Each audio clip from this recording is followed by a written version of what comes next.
근데 사실 이렇게 국민의힘 내부가 여러 요동치는 중심에는 한동훈 위원장의 전당대회 출마 여부가 있고 연일 홍 시장이 한동훈 전 위원장을 때리고 있고 백선은 또 어떻게 나올 거냐 이런 부분이겠죠. 오세훈 시장을 향해서 한동훈 전 위원장이 어떻게 건설적인 의견 제시가 처시냐 이렇게 직격했습니다. 차기 주도권 싸움 1차전에 대해서 이런 평가가 나왔습니다.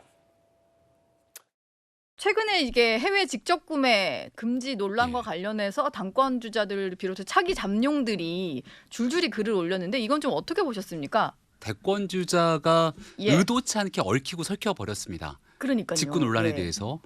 그리고 여기에 대한 손익계산서가 분명하게 드러났는데 한동훈 위원장 입장에서는 남는 장사를 했다. 이렇게 생각이 되는 게 소비자 선택권을 제한하는 과정에 정교해야 되는 문제에 정책에 관련된 실질적인 내용들을 짚어나갔기 때문에 한동훈 위원장이 정책적인 내용의 메시지를 내는구나. 유승민 의원이 해왔던 정도의 스탠스를 이어갔구나 정도에서 본전 정도라고 보고요. 오세훈 서울시장이 이번 직구 참전에서 손익계산서를 따지게 되면 가장 좀 잃은 게 많았던 것이 아닌가. 오세훈 시장은 대통령 편에 서 있나? 딱 이거 하나가 남는 거거든요. 약간 오세훈 시장에게 마이너스가 있는 것 아닌가. 김준욱 대변인님. 물론 이건 뭐 김병민 전 최고위원의 개인적인 평가긴 하지만 이번에 KC 해외 직구 논란에 대해서 한동훈 남는 장사, 유승민 본전, 오세훈은 이런 게 많다.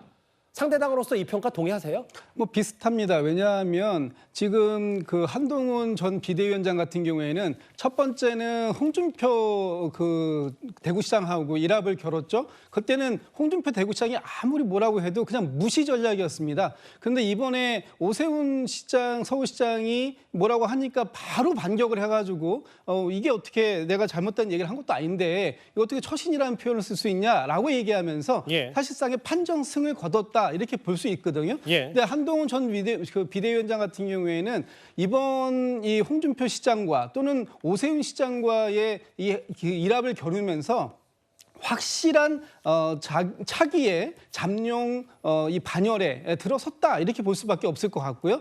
또 때리면 때릴수록 한동훈 전 비대위원장이 커지고 단단해지는 그런 느낌, 이런 느낌을 받은 걸 보면 한동훈 비대위원장 입장에서는 이번에 상당히 남는 장사를 했다라는 이 김병민 전 최고위원의 말에 저는 좀 동의가 되는 부분이 있습니다. 김의원 위원장께도 처음으로 나오셨으니까 질문을 안 드릴 수가 없는 게 왜냐하면 지금 마치 홍준표 시장과 윤 대통령 관계가 가까운 거 아니냐. 혹은 오세훈 시장도 윤 대통령의 정책, 물론 뭐 대통령실이 사과했지만 이걸 좀 감싸면서 뭔가 친한대 친윤 구도가 분명한 거 아니냐. 당내 이거 어떻게 평가하시겠어요? 네, 우선 오세훈 서울시장의 말은 아무래도 행정 전문가로서 나온 그런 조언인 것 같습니다. 정부에서 지금 하고 있는 이런 여러 가지 어떤 정책에 관련된 것들에 대해서 어느 정도 편은 좀 들어줄 필요가 있다고 생각을 하는 것이죠. 왜냐하면 그 취지를 생각해 보면 아이들이 유해 물질이 가득한 그런 어린이 용품들을 그냥 직구로 그냥 쓰게 된다든지 노출이 되는 것은 저도 동의할 수 없는 부분이고 그리고 또 너무나도 저렴한 금액의 목걸이, 가방 같은 것들을 직구로 쓰게 되면 또 국내 기업들이 많이 불편해지고 어려워지겠죠. 그런 부분들에 있어서는 정부의 취지가 맞다라는 그런 발언이었고 저는 어떻게 보면은 이렇게 다양한 목소리가 들리고 또 어떤 발언에 대해서는 오세훈 시장도 지금 수정을 했잖아요. 네, 그 표현은 좀 과도했다. 네, 그래서 그런 부분들이 좀 건설적인 토론이 이루어지는 것 같고요. 계속해서 이렇게 좀 티키타카 해주시면은 뭐랄까 우리가 뭐 훈훈 브라더스 2탄 정도 되지 않을까라는 그런 생각이 드는데 계속해서 이렇게 좋은 그런 말씀들 많이 해주시면 전당대회를 앞두고 우리 당이 좀 더 뭔가 좀 생기를 띠는 그런 결과가 생기지 않을까라는 생각입니다. 그러니까 누가 뭐 남는 장사가 이런 게 아니라 두 사람의 어쨌든 이게 뭐 계파 갈등도 아니고 보셨을 때 여러 가지 목소리들이 이렇게 막 용광로처럼 분출이 많이 돼야 좋은 것 같고. 네, 저는 건설적인 토론이라고 생각합니다. 개인적으로 그러면 하나만 질문 더 드릴게요.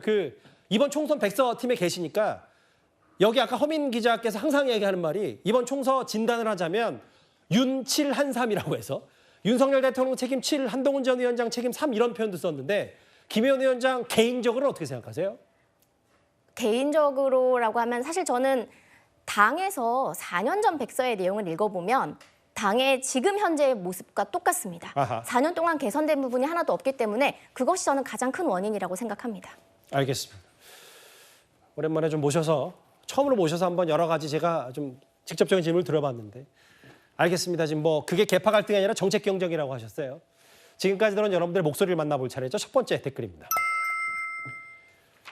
어렵게 자란 게 면제부는 되지 않는다. 김호중 씨 말씀하신 것 같고요. 그러게요. 할머니 유언을 마음에 새기고 그대로만 살았더라면. 첫 영부의 단독 외교라면 외교 성과를 발표하면 될 일이다. 이 타지말 논란 비판하셨습니다. 정부 예비비를 왜 타지말 방문에 써야 하는지 이걸 국민의힘에서 제기했고요. 마지막 보겠습니다. 불쾌한 질문을 탓할 게 아니라 말조심이 먼저입니다. 댓글 5개 모두 감사드립니다. 저희가 준비한 마지막 주제 온라인 오늘 이걸로 굉장히 뜨거웠습니다.